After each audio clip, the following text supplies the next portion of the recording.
Well, good morning, everybody. Happy Saturday. You're listening to the RepcoLite Home Improvement Show, sponsored by Benjamin Moore.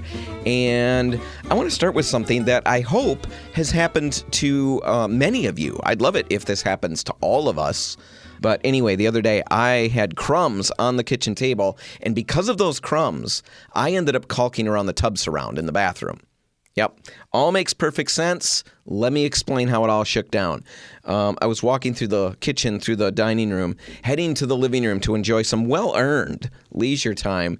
And on my way, I spot this messy spot on the kitchen table, crumbs. Some little snacker had come through and enjoyed something, a little muffin or something, and left a whole bunch of crumbs there, like normal. So anyway, I can't sit on the couch and relax while there's crumbs on the table, so I go into the kitchen to grab a paper towel so I can clean it off. But of course, the paper towel roll is empty. Nothing there. No big deal, right? No big deal. I'm completely unflustered at this point. I head to the cleaning closet so I can grab a roll of paper towels from my backup stash that I keep there.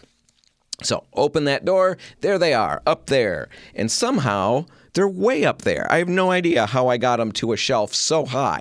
There's no way I can reach that. I need a reaching wand, and I didn't have one. So I must have thrown them up there when the groceries came. I do a lot of that. I throw a lot of our groceries into the higher areas. I've gotten quite good at it. Anyway, I have got them way up there. I can't reach them, so I need a stool.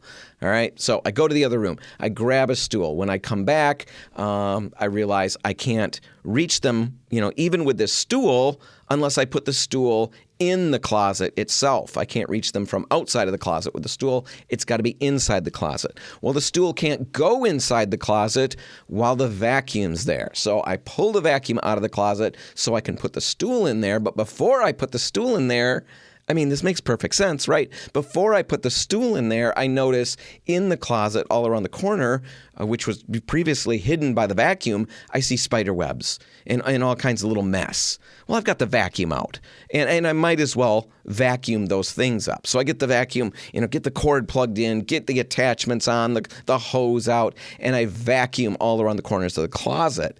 And it's immaculate. It's a wonderful closet. You could eat off the floor in that closet. And as I'm looking at that and admiring the work that I've accomplished, I notice around the rest of the room, in the corners and along the edge of the wall, there's kinds of, little messy spots, little cobweb piles or little dog hair piles or little bits of dog hair. I don't know. Again, the house sounds like a hovel. It's not, but the corners weren't great. To be honest, the corners weren't great. So I got the vacuum out. I might as well vacuum around everything. So I go around and I get all these little spots out of the main living room that I was working in. Well, the minute I get done with that room, it kind of bleeds into another room. All the rooms kind of bleed together. So I'm finding myself working down the hallway, vacuuming all of those things. I end up going through a huge chunk of the house, vacuuming all of this gunk and whatever out of, around the edge of the wall. Well, as I'm nearing the end, I notice on the baseboard, there's one little section where there's a nail that's kind of, the nail head has come out. Somebody could snag something on that. They could snag a sock on that. And then we'd have a sock with a hole in it. That's unacceptable. So I've got to get that nail back in. So I try to push it in with my finger, but no going. I'm going to need a hammer. So I head downstairs. But when I get downstairs where all the tools are, I get to my workbench and I find this bag sitting on the workbench. Where in the world did this bag come from? I'm confused about it. I look at it. Oh, then I remember instantly, this is the caulk that I bought 2 months ago when I got rid of all the caulk around my bathtub. I talked about it on the show here. I did all of that, and then I had to let it dry for a little bit because I got it very wet as I cleaned it, and I didn't want to caulk it while it was wet. Let it dry, and I forgot to get back to it with the caulk. Here's my caulk. I might as well go up and do it. So I caulked the bathtub surround, all because I had crumbs on the kitchen table. That's how my brain works. I don't know if that's normal or if it means I've got some sort of, attention deficit disorder going on. I'm sure I've got something going on. I mean, that much is very clear to me. Something's going on up there. I'm not sure what it is. Anyway, I did all of that, and the whole thing was really depressing because once I finished with the caulking, I was tired. I was exhausted. I had done so much other work. And when I came up from the basement after putting the caulking gun away and all of that, I realized I still had the vacuum sitting out. The nail was still sticking up out of the baseboard. The stool was still in the middle of the room. The paper towels were still way up high in my closet, and the crumbs were still on the table.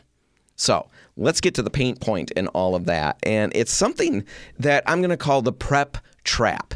Now, sometimes people skip prep entirely, and that's a mistake. But there's another trap. When you start prepping, sometimes that prep work spirals out of control. And here's how it happens. You're going to paint your bedroom, right? So you start by moving out the bed, and suddenly, of course, you unearth an entire warren of dust bunnies. Old socks, forgotten boxes, who knows what. So you vacuum all of that stuff up. You organize. You do your laundry.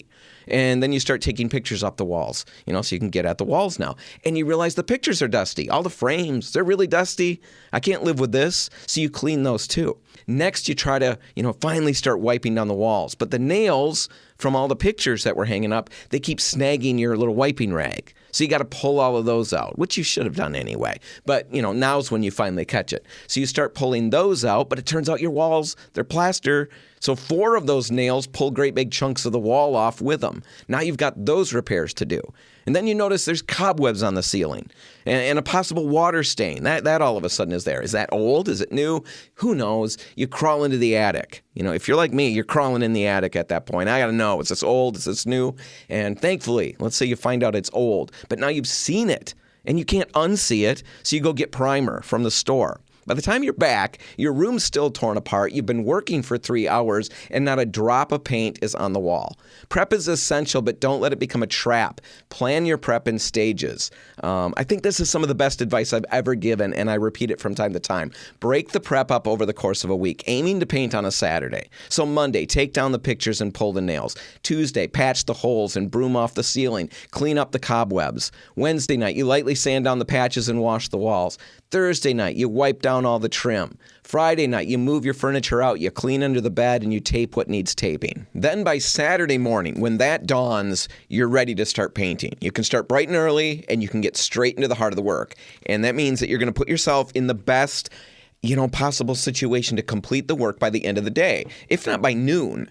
And because you've done the prep in 20-minute to hour-long chunks on different days throughout the week, you're not going to feel as overloaded on painting day as you might have felt otherwise. You're actually going to find that you're ready to paint, emotionally and mentally fresh. You're ready to go. It sounds dumb, but we've all done it. Hours and hours of prep, and then we still have to paint the room. That's not a situation where you're usually going to accomplish your best work. So avoid the prep trap. Plan the prep in stages, stay focused, and you'll have great results.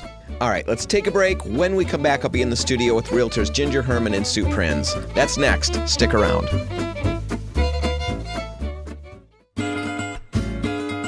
And we're back. You're listening to the RepcoLite Home Improvement Show, sponsored by Benjamin Moore. And right now, I'm joined by Sue Prins and Ginger Herman from Sue Prins Group 5-Star Real Estate Leaders.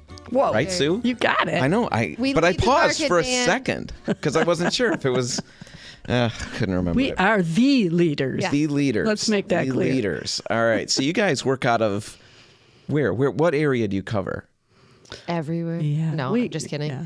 I don't want to drive to Detroit for anyone but that's listening in Detroit. How much of West Michigan? All over. Up to Newaygo, as far over as like Lowell, Ionia, down to Saugatuck. Door. All over. All right. Yeah. So you guys go a big radius of Grand Rapids. Yeah.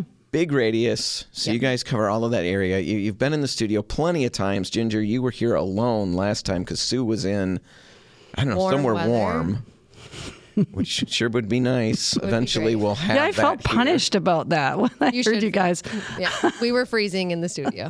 Yeah. Anyway, we talked about the state of the market, where things were at, how, what spring was going to look like. Mm-hmm. And then I think three weeks after that aired, Ginger reached out and said, I don't know, things are moving even quicker. So No, it was like 3 days, Dan. I was like, I was trying to be nice. I was like, oh man, we need to do another one already. Drenching is now out of style. No, all the style tips she gave are fine, but man, the state of the market got completely crazy. changed. So where are we at? What's the situation out there right now? We look at each other. Neither of us want to talk because it's so depressing. Who wants to touch that? No. It's this is our exciting time. So it's busy again. I would say that is it as busy as last year? I don't think so. I feel maybe slightly less busy than last year. Yeah, but very busy. Yeah. Are we talking like a campfire opposed to a bonfire?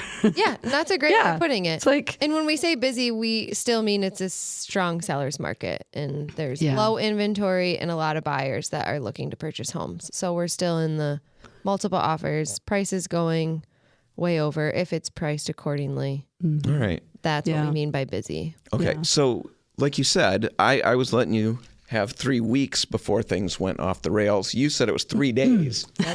Felt like what changed in those 3 days? What are the things that you noticed were these major changes that you wanted to talk about? I think a big one was in that week that it got crazy, the weather started to warm. So like snow melted and we saw some days of like 40s, 50s, and it was very short lived, but I think everyone got that jump to like, oh, okay, I'm now ready. I'm ready to start cleaning up my house. I want to start looking at houses.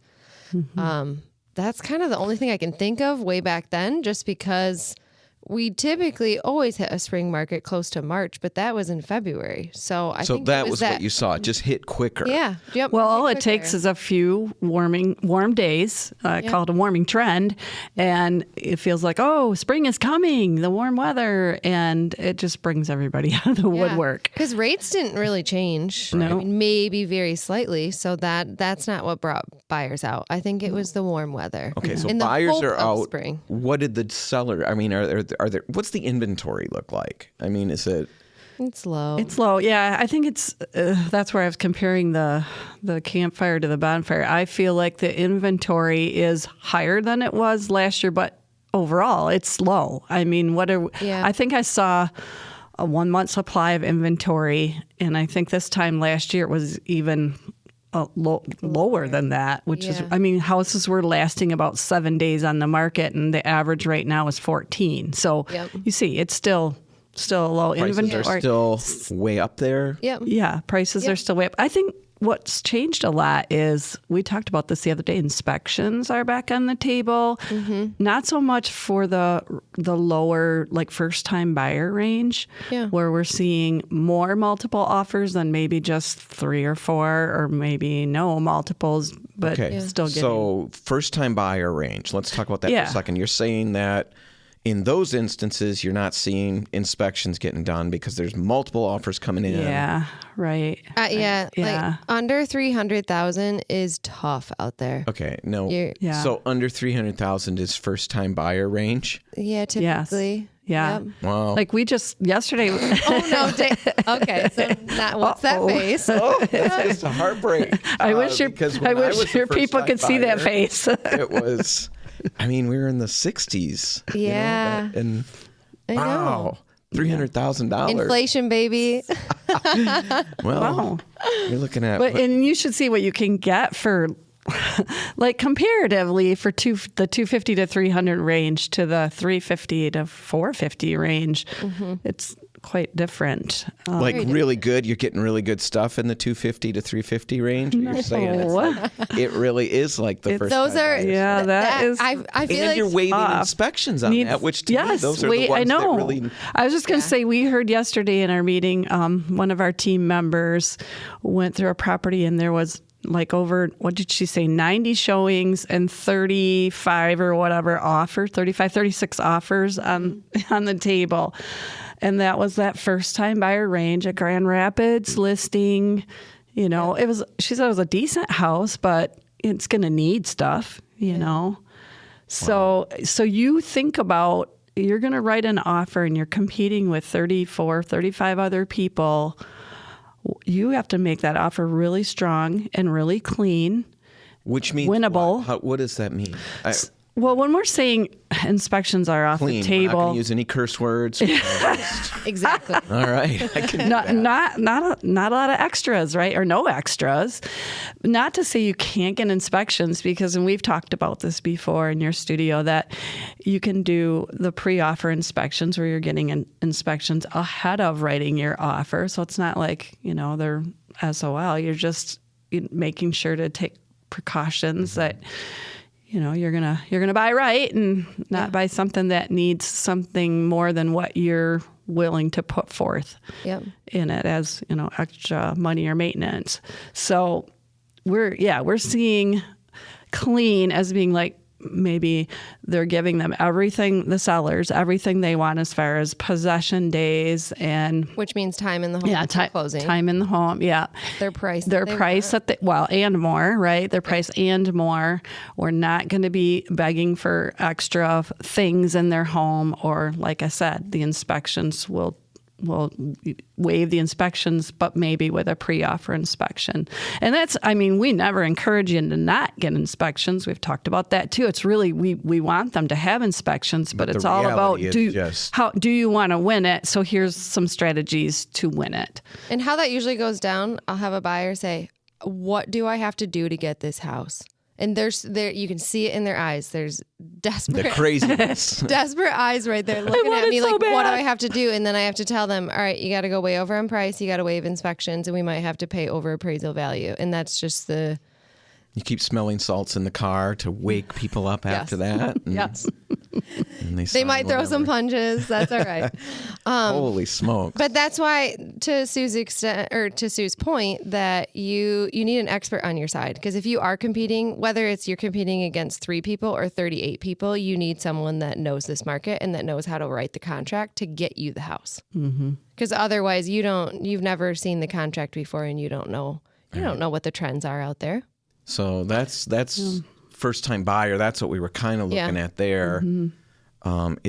Inspections are at least happening in the other levels a little bit, or at least that can be on the table a little more. I'm seeing more of that in that above 400 price range. Yeah. And I think it just, I don't like that I use this term a lot on this show, but I always say it depends, because it truly does. It depends on the state of the house. If it's really run down, you're going to see more offers place inspections on that house. If it's very clean and they've replaced some of the big mechanicals that are the big ticket items that people don't need to worry about anymore. So it truly just depends. Yeah. Oh. But we have seen this year, 2025, we've seen more inspections on offers be accepted rather than them being okay. Well, that's at least in the positive direction. Yeah. So inventory is low. You don't anticipate a huge bump in that coming up. I mean, how do sellers look at springtime? Do they start throwing things on the market? Dan, you asked me a little bit ago, what was the speed up of the spring market? I think a big part of that was also, yes, the weather was turning, so then more sellers want to list their house on the market. I'm just thinking about my own sellers that listed their homes in like late February, early March. I had a lot of people. So same idea plays out. Same idea, yeah. So we just simply had more homes starting to hit the market. It's nice out. I hate living here. I want to go somewhere else. Yeah. Okay. And we'll continue to see more inventory hit. We always have a slight slowdown when school gets out.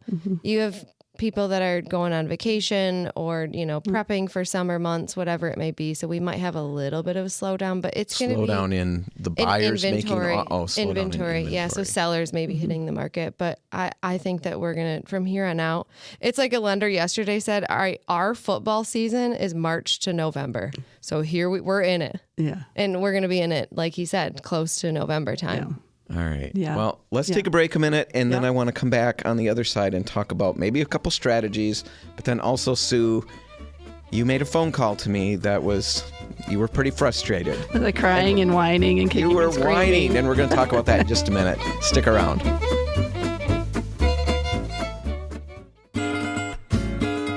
And we're back. You're listening to the RepcoLite Home Improvement Show, sponsored by Benjamin Moore, and I'm in the studio with Ginger Herman, Sue Prins from Sue Prins Group, 5-star real estate leaders. We're talking about the state of the market.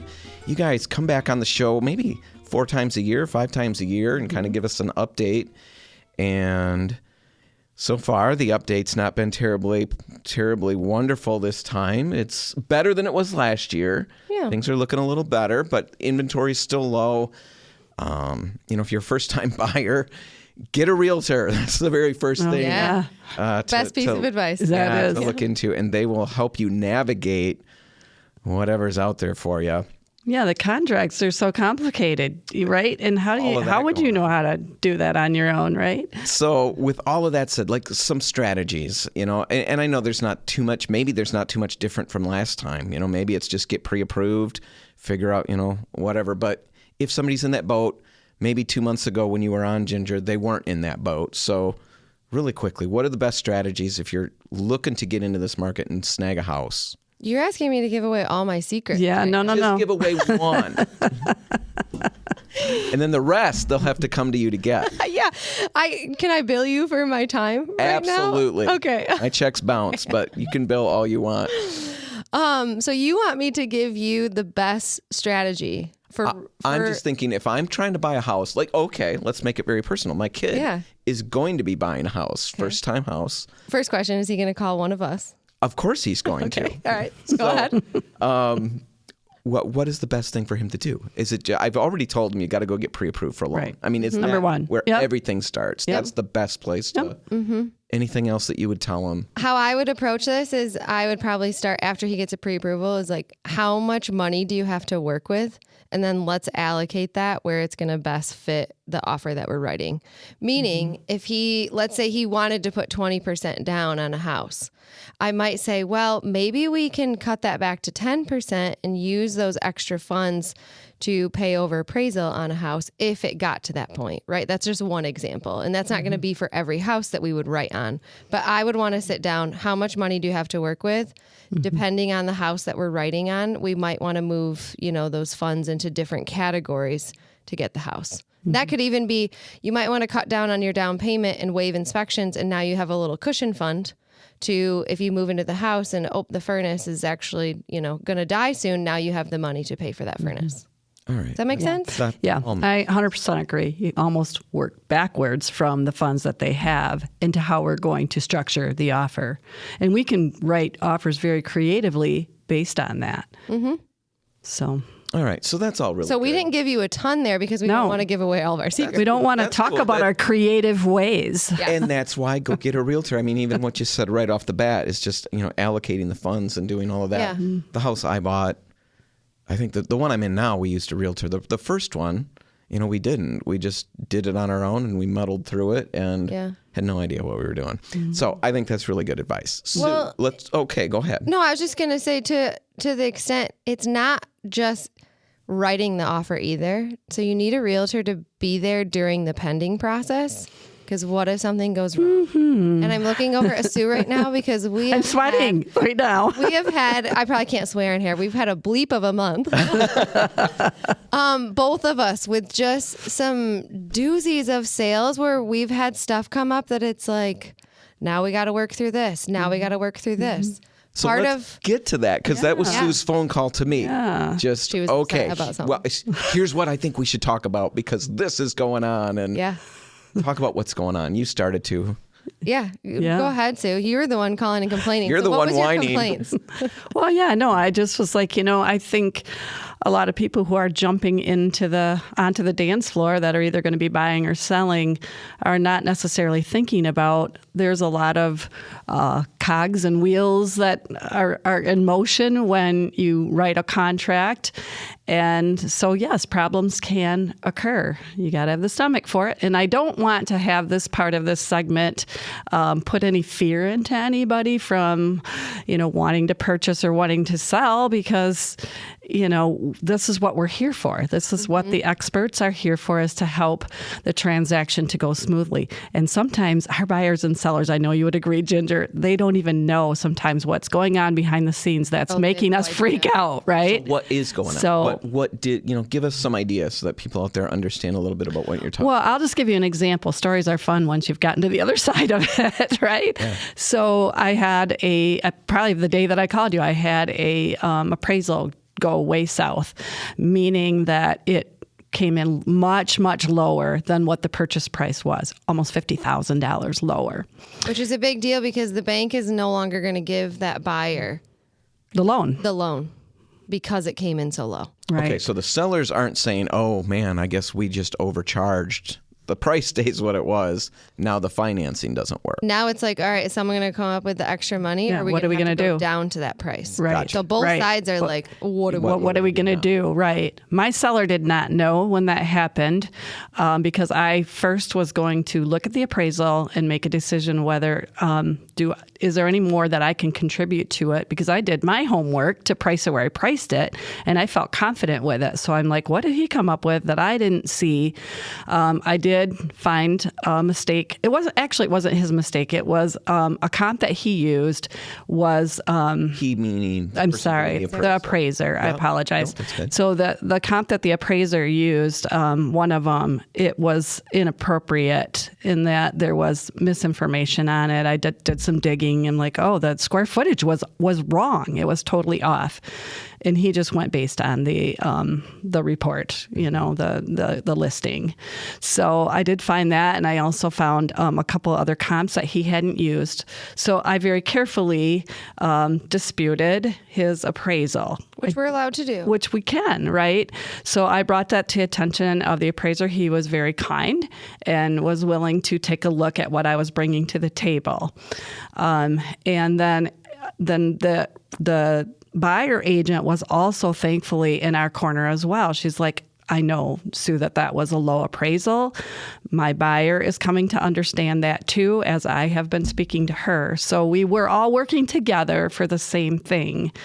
But the buyer did have the right to walk away. That one the buyer can walk away from. Yeah. What happened with that one? What was So when I brought my comps and presented the mistake that was on that listing card, the appraiser did adjust it, and he didn't bring it up to where I felt that he should have, but that's okay. The buyer was willing to come up with the extra cash because she wanted it bad enough that she was willing to do that. So somewhere in that process, I finally contacted my seller and said, here's what's going on. The appraisal came in low, but here's what we've done to get the wheels hopefully moving forward to help her to not panic too much. Mm-hmm. And then, we worked from there and were able to resolve it. So that one worked out. So that one, it worked out. There was a lot of stress involved, but it worked out. You talked about another instance. I don't know if it was an experience that you had or if it was just, hypothetical, but you talked about a buyer. They put money down, they've signed an agreement, but they changed their mind for whatever reason.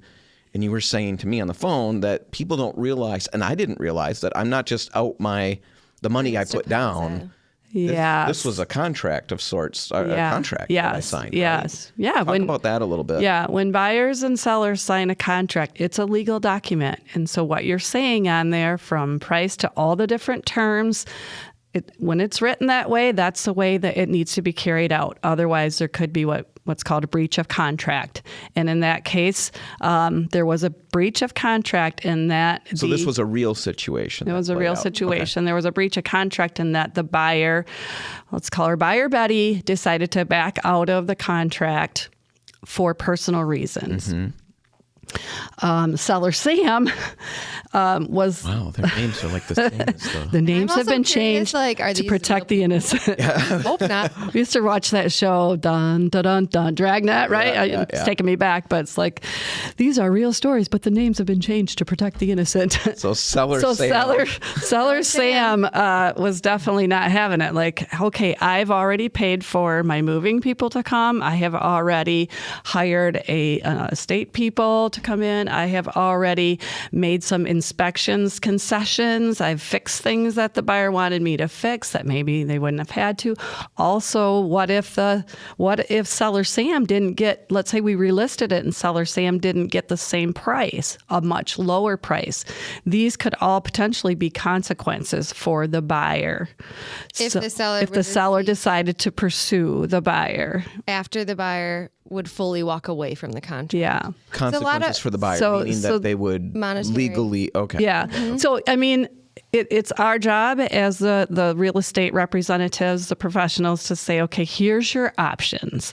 And in these cases, we're going to say, Ginger and I know, we're going to say it's time to seek legal advice, because we can only take that so far, because we don't know at the end of the day, what will a judge say if you go back and say, you're gonna owe me, and you're gonna owe me this, and X, Y, and Z for all the money and they're gonna go, no, I'm just gonna be out my deposit. In fact, that's the letter we got. It was like, we're gonna walk away for personal reasons, and you can keep our deposit. Which was you were representing seller Sam. Mm-hmm. I was representing seller Sam. Okay. Yeah. So a lot of consumers out there think they will only lose their earnest deposit that they've put down on the sale, but the truth of it is you could lose more than that. Yeah. If the other party, seller, Seller Sam, seller or Sam, Sue, or yes, if someone else wants to pursue you, unfortunately, that's going to take legal course, and that's a crappy way to go down, right? Mm-hmm. But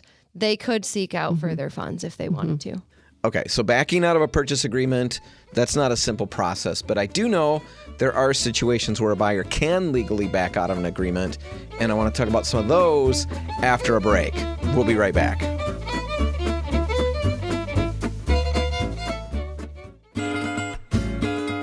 And we're back. You're listening to the RepcoLite Home Improvement Show, sponsored by Benjamin Moore. And I'm in the studio with Sue Prins and Ginger Herman from Sue Prins Group, 5-star real estate leaders. And we've been talking about the state of the real estate market, but more specifically, in the last segment, we were kind of digging into some of the legal complications that could arise if a buyer backed out of a purchase agreement. Now, it's not as simple as it sometimes seems. It's not just giving up your earnest money deposit. There are actually legal ramifications. So we talked about that. I'm curious if there are times when somebody can back out of a purchase agreement without running into legal woes. Now, there would be legal reasons why a buyer could back out that are provisions in the contract that says they can, with inspections, for example, we talked about when inspections are on the table and they write in, we want 5 days to do our inspections.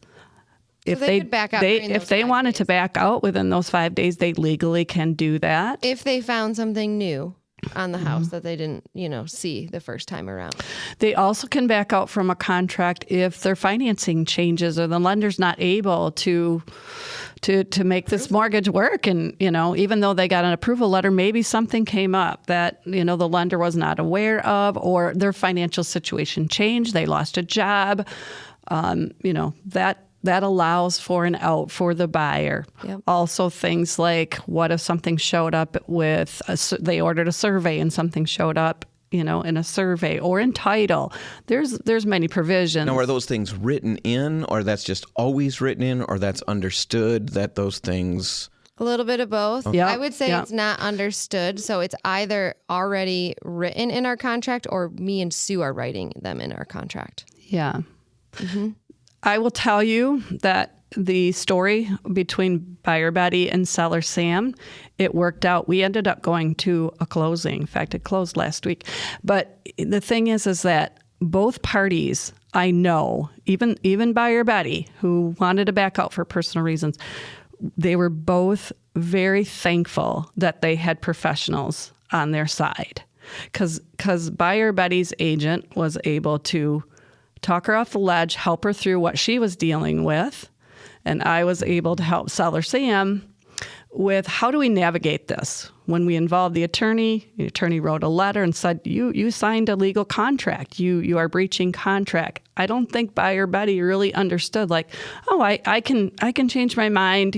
Something's changed in my life. And, so. Well, and let's say there weren't two realtors or even one realtor involved. That could have just then been a dead deal. Right. Buyer and seller don't know. Buyer Betty thinks, yeah, I can just back out, and seller's like, okay, I guess they can. Right. Yeah. And then it's done. But if now that you have realtors involved. No judge can force a buyer to buy or a seller to sell, but a judge can enforce consequences. Okay. Mm-hmm. And so, we started to travel down that road and things changed. But I will tell you that the happy ending is that I was there when she walked through the home before she purchased it, and she was very happy and very excited, I think relieved. And again, I think that was partly her team, her agent, her lender, helping her through whatever she was dealing with. Seller Sam was very thankful that I was there to just handle the reins and guide her through, okay, here's your options, here's your steps. What would you like to do with those? And I'm here for you to carry out your wishes. Big takeaway is, once you get to that point, things are serious. It's not just, I didn't realize that. It all makes perfect sense looking back on it. Yeah. But you figure you put your money down, but something changes. Well, Yep. I know I'm forfeiting that, but didn't think about all the other ramifications that play Yeah. play And there can be, that was a big story I told. There can be just small little things like we talked about earlier that are happening behind the scenes that we're taking care of. Maybe there's an issue in title, or, I'm thinking of, there was something that turned up really weird about a survey line where it's 3 inches over. The survey showed where there was an encroachment, and it's just like 3 inches over. We still need to figure out, how do we deal with that, right? Some things are very small, and behind the scenes we're thinking, okay, here's what we need to do. Here's the next steps. And maybe sometimes we'll advise our buyers or sellers, and sometimes not. We'll just resolve it if we can resolve it. Yep. So I think 2 big things after all those stories is, one, a lot of, I kind of view it as, we get paid to be problem solvers in creative, and because we're veterans of the industry, we know how to be creative and how to problem solve. And second, I like that Sue started out this story with, we're big at the Sue Prins team of, we are already trying to figure out the solution before we're bringing that problem to our buyer or our seller. I don't like to cause them stress. We're always stressed. yeah, we'll carry it. We take on the anxiety and the stress of our clients. That's on purpose. We want it to look like this was a seamless sale, right for them. Right. So we hear about a problem. We're going to do some research into it. We're going to have a course of action. Then we're going to probably bring it to the client and be like, all right, here's what's up. Here's how we're going to fix it, and here's how we're going to get through. Rather than, guess what? Yeah. Yeah, right. Drop a wah, wah. Yeah. We don't want to do that. Yeah, I know. I got several texts from seller Sam. I'm so thankful that you're handling this.